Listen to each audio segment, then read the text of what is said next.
And are you refreshed? Yes. Good. Now what? Thanks for inviting me into your tiny hot seat. I've been following you for, probably about 6 months now. It hasn't taken me long to realize that no matter what I ask, you're going to give me the same answer.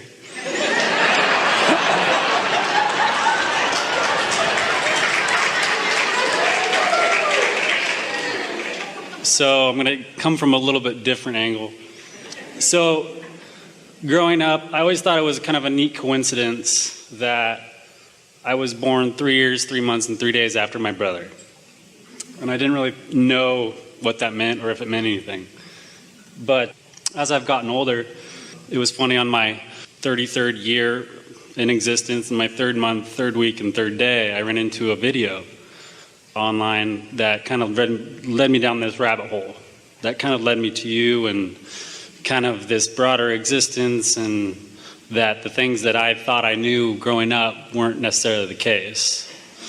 I guess my question is, what's this pattern of threes that just seems to keep happening in my life? And from what I understand, it has to do with something that's about ready to happen. A little bit I've learned about numerology. Well, you heard us say earlier that your inner being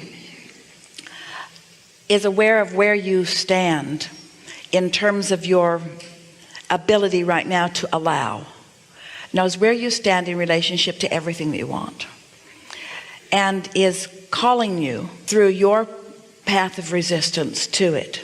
So things that become symbolic to you are particularly valuable to your inner being who's guiding you.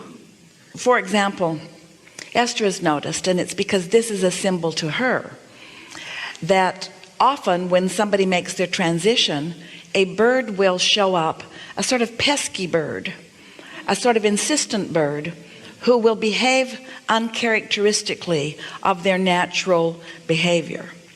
And they punctuate at precise moments thoughts that Esther is having that this person who has reemerged in a non-physical would like Esther to be aware of. So when Esther, with all of the moving around of her thoughts, will be in the middle of a thought, very often a bird will do something really interesting, like land right next to her, or even on her, or appear at her window and stay there until she thinks, oh, what was I just thinking about? Or dive bomb into the swimming pool for no apparent reason. And so whatever symbols you have come to consciously agree upon, your inner being will use them incessantly to punctuate points. Okay.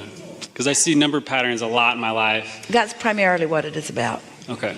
Play the game. Decide that you like 222 or 333 or 444 or 555 or 666. And notice that you wake up at 222 and 333 and 444 and 555 and 666. Whatever agreement you make will be the advantage that your inner being will offer to you. As long as I stay away from 666. No reason to. So it basically has the meaning that I apply to it. It does. Everything does. Right. But that's not to put it down in any way. Sure. That's not to make it unimportant. It's very important. Well, yeah, I've heard that you've said that, this all is very mathematically based. The universe is very numbers based. It is your agreement of understanding. It's your agreement to pay particular attention. In time, you'll be so focused in all moments that you won't need those extra emphasis to make you pay attention. You'll be so tuned to the feeling of your very subtle emotions that you'll have those understandings. But meanwhile, those more bulky, obvious ones will do just fine. Right.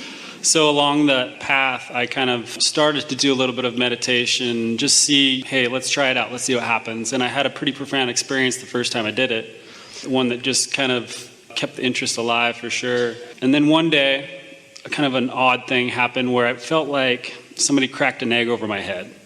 And it was a very distinct feeling. And I almost have an energy, or maybe some might say a chakra, has opened up. I don't know exactly what that means. Your interpretation of it is exactly right.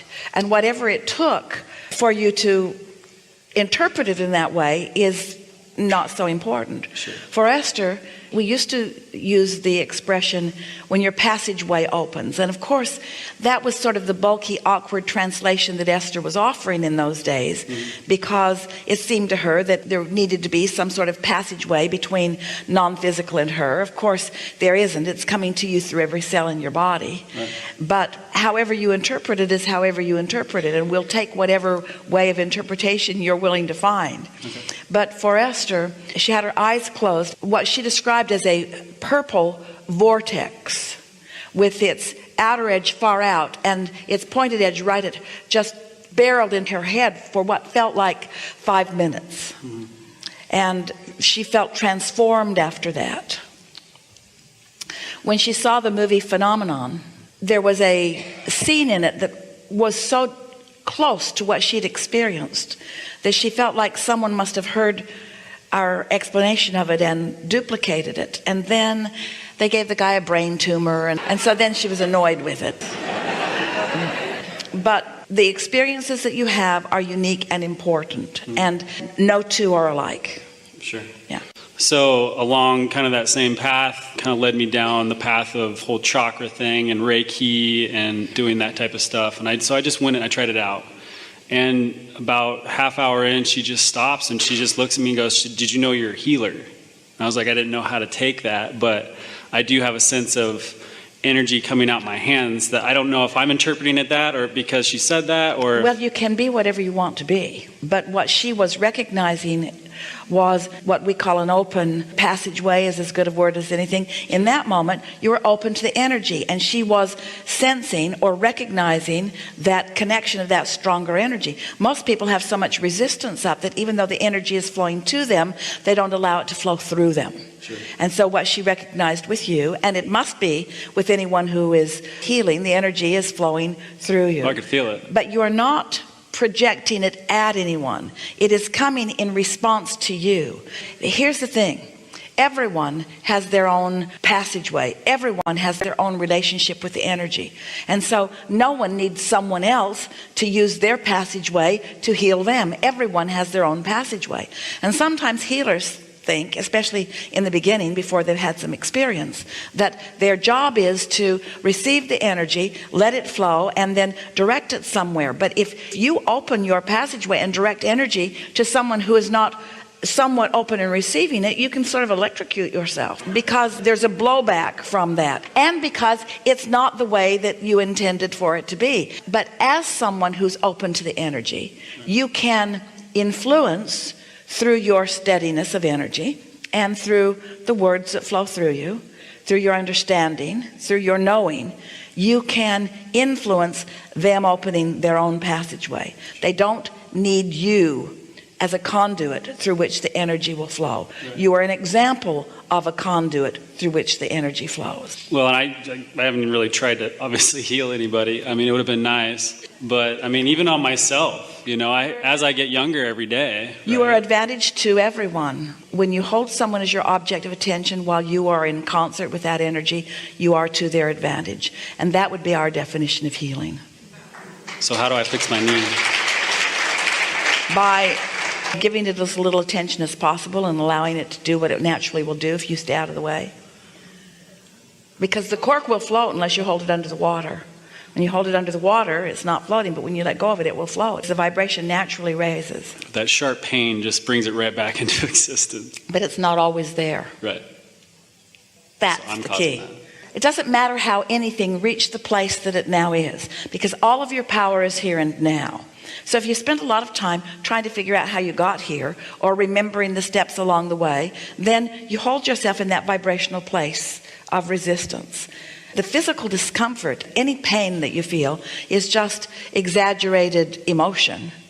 If you've got some resistance and you don't recognize it and do something about focusing in a way that allows the resistance to soften, it will get bigger. And eventually it gets big enough that then it is harder to take your attention from it, but you still can. Yeah. So now apply the conversation about healing to your own self. One day, a woman held her hands out to us. She said, "I'm a healer, and look, my hands are blistered. My hands are blistered. So much energy flows through me that it's blistering my hands." And we said, use your healing energy on them. Right. And so, So straightforward. in the same way that we just said to you that if you tune in, and you do, and the energy flows through you, and it does, and you direct it somewhere and they are not receiving it, that there's a sort of blowback. Their resistance is not receiving the energy that's being projected. You can have a physical sensation or effect from that. And the same thing is happening when the cells of your own body, take everybody else out of the equation, when the cells of your own body are requesting energy for recovery or for rejuvenation, but you've got some thought, some chronic thought that you think that doesn't allow it, then that blowback happens in some specific part of your anatomy. See how it works? Yeah. Yeah. So the feeling of stumbling, or the feeling of not being straightforward, or the feeling of trying too hard, or the feeling of obstacles being in your way, in other words, those kinds of thoughts often represent themselves in that way. The feeling that something is out of your control and you're not able to move forward as effectively as you want to. It's something around that. Right. Right. Yeah. Esther blamed it on picking up a big piece of luggage. Picked up a piece of luggage that was really too heavy for her, wrestled it to the ground, but it was not the luggage itself, it was the attitude with which I have to do this thing that I don't really want to do and shouldn't really be doing. Here I'm doing something that I shouldn't be doing, and then, just like the bird showing up at the right time, the pulled muscle shows up at the right time too, doesn't it? Right. Right. Well, I hesitate to even talk about it because, like you say, the more you talk about it, the lack thereof, the more you magnify it. We are not encouraging you to feel guarded about a discussion that could lead to an understanding. And so sometimes by clarifying what you don't want, you amplify what you do want. There's benefit in that. And your inner being is always calling you forward, and sometimes calling you through discomfort on your way to comfort. In other words, you are where you are, and an acceptance of where you are relative to everything is really beneficial.